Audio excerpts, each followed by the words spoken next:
Creed en sus profetas. Martes 20 de septiembre 2022. Primera de Samuel 14. Dios da la victoria por medio de Jonatán. Aconteció cierto día que Jonatán, hijo de Saúl, dijo a su escudero: Ven, pasemos hasta el destacamento de los filisteos que está al otro lado. Pero no lo hizo saber a su padre. Saúl estaba en las afueras de Gabaa, debajo de un granado que hay en Migrón. Los que estaban con él eran como 600 hombres. El que llevaba el efod era Ahías, hijo de Ahitob, hermano de Cabot, hijo de Fineas, hijo de Elí, sacerdote del Señor en Silo. Pero el pueblo no sabía que Jonatán se había ido.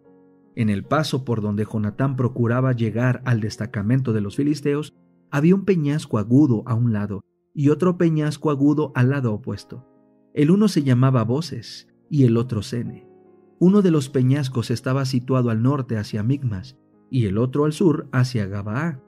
Entonces Jonatán dijo a su escudero: Ven, pasemos al destacamento de esos incircuncisos. Quizá el Señor haga algo por medio de nosotros, porque nada impide al Señor salvar con muchos o con pocos. Su escudero le respondió: Haz todo lo que está en tu corazón. Ve, he aquí que yo estoy contigo a tu disposición. Y Jonatán dijo: He aquí que nosotros pasaremos hacia aquellos hombres y dejaremos que nos vean. Si nos dicen así: Esperen hasta que nos acerquemos a ustedes, entonces nos quedaremos en nuestro lugar y no subiremos hacia donde ellos están. Pero si nos dicen así: Suban hasta nosotros, entonces subiremos, porque el Señor los ha entregado en nuestra mano. Esta será la señal para nosotros. Ambos se dejaron ver por el destacamento de los filisteos, y estos dijeron: He allí los hebreos que salen de las cuevas donde se habían escondido. Los hombres del destacamento gritaron a Jonatán y a su escudero diciendo: Suban hasta nosotros y les haremos saber una cosa. Y Jonatán dijo a su escudero: Sube detrás de mí, porque el Señor los ha entregado en mano de Israel. Jonatán subió trepando con sus manos y sus pies, y tras él su escudero. Los filisteos caían delante de Jonatán, y su escudero los remataba detrás de él. Este fue el primer ataque, en el que Jonatán y su escudero mataron a unos 20 hombres en un espacio reducido de tierra. Entonces hubo pánico en el campamento, en el campo y entre toda la gente. Los del destacamento y también los destructores temblaron, y la tierra se sacudió, pues hubo un gran pánico.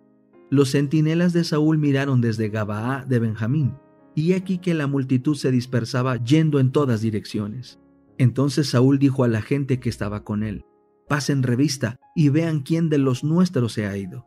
Al pasar revista, he aquí que faltaban Jonatán y su escudero. Entonces Saúl dijo a Ahías: Trae el arca de Dios, porque el arca de Dios estaba en ese día con los hijos de Israel. Y aconteció que mientras Saúl hablaba con el sacerdote, la agitación aumentaba más y más en el campamento de los filisteos. Entonces Saúl dijo al sacerdote: Retira tu mano. Entonces Saúl se reunió con toda la gente que estaba con él y fueron a la batalla. Y aquí que la espada de cada uno se volvía contra su compañero, y había gran confusión. Y los hebreos que anteriormente habían estado con los filisteos y que habían subido con ellos de los alrededores al campamento, también ellos se pusieron de parte de los israelitas que estaban con Saúl y Jonatán. Asimismo, todos los hombres de Israel que se habían escondido en la región montañosa de Efraín oyeron que los filisteos huían, y ellos también salieron a perseguirlos en la batalla. Así el Señor dio la victoria a Israel aquel día, y la batalla llegó hasta Bet-Aven. Saúl pone en apuros al pueblo. Pero aquel día los hombres de Israel fueron puestos en apuros, porque Saúl había sometido al pueblo bajo juramento, diciendo: Maldito sea cualquiera que coma algo antes del anochecer, hasta que yo haya tomado venganza de mis enemigos. Así que ninguno del pueblo había probado alimento. Todo el pueblo llegó a un bosque y en la superficie del campo había miel. Cuando el pueblo entró en el bosque, he aquí que la miel corría, pero nadie acercó la mano a su boca porque el pueblo temía el juramento. Pero Jonatán no había oído cuando su padre había sometido al pueblo bajo juramento. Y extendiendo la punta de una vara que llevaba en su mano, la mojó en un panal de miel y acercó su mano a su boca, y le brillaron los ojos. Entonces alguien del pueblo le habló diciendo: Tu padre expresamente ha sometido al pueblo bajo juramento, diciendo: Maldito sea el hombre que coma algo hoy. Por eso desfallece el pueblo. Entonces Jonatán respondió: Mi padre ha ocasionado destrucción al país. Vean cómo han brillado mis ojos por haber probado un poco de esta miel. Cuánto mejor si el pueblo hubiera comido hoy libremente del botín que tomó de sus enemigos. ¿No se hubiera ocasionado una gran derrota a los filisteos? Aquel día hirieron a los filisteos desde Micmas hasta Ajalón, pero el pueblo se cansó mucho y se lanzaron sobre el botín y tomaron ovejas, vacas y terneros, a los cuales degollaron sobre el suelo, y el pueblo los comió con la sangre. Informaron a Saúl diciendo: He aquí el pueblo está pecando contra el Señor comiendo carne con la sangre. Y él dijo: Han cometido una traición, hagan rodar una piedra grande hasta aquí. Y Saúl añadió: Dispérsense entre el pueblo y díganles que cada uno me traiga su toro, y cada cual su oveja, y dególlenlos aquí y coman. No pequen contra el Señor comiendo carne con la sangre. Aquella noche todo el pueblo llevó cada uno consigo su toro y los degollaron allí. Después Saúl edificó un altar al Señor. Este altar fue el primero que él edificó al Señor. El pueblo libra de la muerte a Jonatán. Entonces dijo Saúl: Descendamos de noche contra los filisteos y saquémoslos hasta el amanecer. No dejemos a ninguno de ellos. Y dijeron: Haz todo lo que te parezca bien. Luego dijo el sacerdote: Acerquémonos a Dios aquí. Y Saúl consultó a Dios: ¿Descenderé tras los filisteos? ¿Los entregarás en mano de Israel? Pero aquel día él no le dio respuesta. Entonces dijo Saúl: Acérquense acá todos los jefes del pueblo. Averigüen y vean por quién ha surgido hoy este pecado. Vive el Señor que libra a Israel, que aunque sea por mi hijo Jonatán, él morirá irremisiblemente. En todo el pueblo no hubo quien le respondiera. Entonces dijo a todo Israel: Ustedes se pondrán a un lado, mi hijo Jonatán y yo nos pondremos al otro. El pueblo respondió a Saúl: Haz lo que te parezca bien. Saúl dijo al Señor Dios de Israel: Concédenos un resultado perfecto. Fueron tomados Jonatán y Saúl, y el pueblo salió libre. Luego dijo Saúl: Hagan el sorteo entre mi hijo Jonatán y yo. Y fue tomado Jonatán. Entonces Saúl dijo a Jonatán: Declárame, ¿qué has hecho? Jonatán se lo declaró diciendo: Es verdad que probé un poco de miel con la punta de la vara que llevaba en mi mano. Heme aquí, moriré. Saúl respondió: Así me haga Dios y aún me añada que morirás irremisiblemente, Jonatán.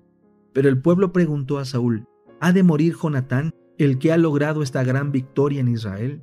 Que no sea así.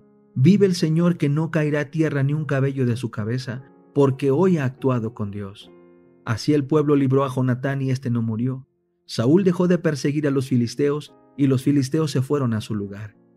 Resumen del reinado de Saúl. Cuando Saúl empezó a ejercer el reinado sobre Israel, hizo la guerra contra todos sus enemigos de alrededor, contra Moab, contra los hijos de Amón, contra Edom, contra los reyes de Soba y contra los filisteos. A donde quiera que se dirigía era vencedor. Combatió con valentía y derrotó a Amalec, y libró a Israel de mano de los que lo saqueaban. Los hijos de Saúl eran Jonatán, Isbi y Malquisúa. Los nombres de sus dos hijas eran el de la mayor Merab y el de la menor Mical. El nombre de su mujer era Ahinoam, hija de Ahimaas. El nombre del jefe de su ejército era Abner, hijo de Ner, tío de Saúl. Quis, padre de Saúl, y Ner, padre de Abner, eran hijos de Abiel. Había guerra encarnizada contra los filisteos durante todo el tiempo de Saúl. Cuando Saúl veía algún hombre valiente o esforzado, lo añadía a los suyos. Fe y obras. Capítulo 12. ¿Cómo apropiarse de la justicia de Cristo? El que está intentando alcanzar el cielo por sus propias obras al guardar la ley, está intentando un imposible. El hombre no puede ser salvado sin la obediencia, pero sus obras no deben ser propias. Cristo debe efectuar en él tanto el querer como el hacer la buena voluntad de Dios. Si el hombre pudiera salvarse por sus propias obras, podría tener algo en sí mismo por lo cual regocijarse. El esfuerzo que el hombre pueda hacer con su propia fuerza para obtener la salvación está representado por la ofrenda de Caín. Todo lo que el hombre puede hacer sin Cristo está contaminado con egoísmo y pecado, pero lo que se efectúa mediante la fe es aceptable ante Dios. El alma hace progresos cuando procuramos ganar el cielo mediante los méritos de Cristo. Puestos los ojos en Jesús, el autor y consumador de nuestra fe, podemos proseguir de fortaleza en fortaleza, de victoria en victoria, pues mediante Cristo la gracia de Dios ha obrado nuestra completa salvación.